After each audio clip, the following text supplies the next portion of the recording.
జీవితకాలం మన తాతల్ని అణిచేస్తా వచ్చినారు, మన తండ్రులను అణిచేస్తా వచ్చినారు, ఈ రోజు కూడా మనల్ని అణిచేస్తా వచ్చినారు. నేను మీకు ఒక కథ చెప్తాను. ఏనుగు చాలా చిన్నదిగా ఉంటుందంట. పుట్టిన తర్వాత మామటివాడు ఆ ఏనుగుని తీసుకెళ్ళి ఒక చిన్న గూటానికి కట్టేస్తాడు. గూటం అంటే తెలుసు కదా, దానికి కట్టేస్తాడు. ఏనుగు ఏం చేస్తుందంటే కాలుకు లాగుతూ ఉంటే ఆ గూటం రాదు. చిన్న ఏనుగు కదా, చిన్న బిడ్డది. అది మైండ్లో ఫిక్స్ అయిపోద్దంట, ఇంకా ఈ గూటాన్ని మనం లాగలేమో అని. గూటం అంతే ఉంటుంది, ఏనుగు మాత్రం పెరిగి పెద్దదవుద్ది.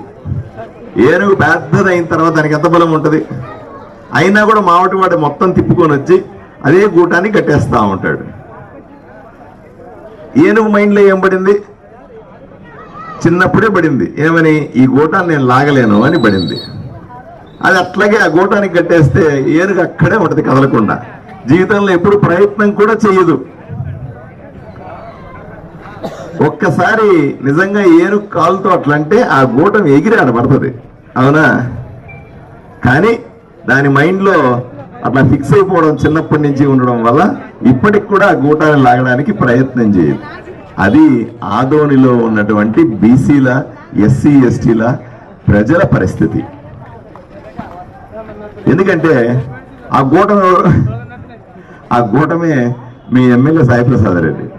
ఆ గూటం ఇంతే ఉంటుంది, దానికి ఏం బలం లేదు, ఏమీ లేదు ఆ గూటానికి.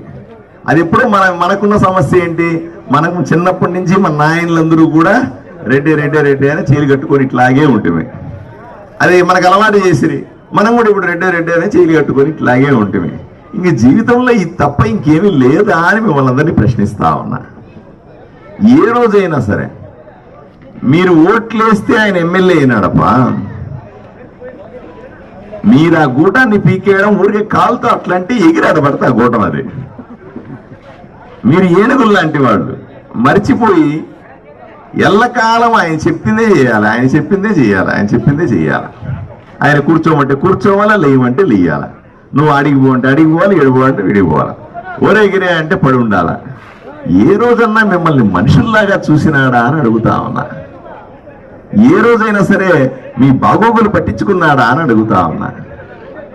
ఏ రోజైనా సరే మీ కడుపు నిండిందా అని ఆలోచన చేస్తున్నాడా అన్న.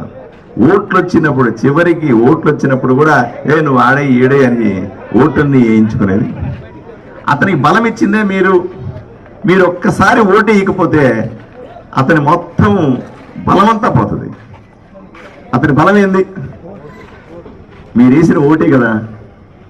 మీరు ఓటేస్తే అతనికి పోలీసు వాళ్ళు వచ్చినారు, మీరు ఓటేస్తే అధికారులంతా అది మాట వింటా ఉన్నారు, మీరు ఓటేస్తే అతను మిమ్మల్ని వాళ్ళని అదే పోలీసులను పెట్టి, అదే అధికారులను పెట్టి, అదే రకమైన మనుషులను పెట్టి బెదిరిస్తా ఉన్నాడు.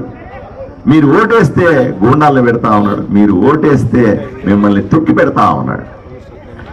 ఎంతకాలం భరిస్తారు అంటాను. ఒక పిల్లి కూడా రూమ్లో వేసి కొడితే తిరగబడతా, తిరగబడదా? మీరు చెప్పండి.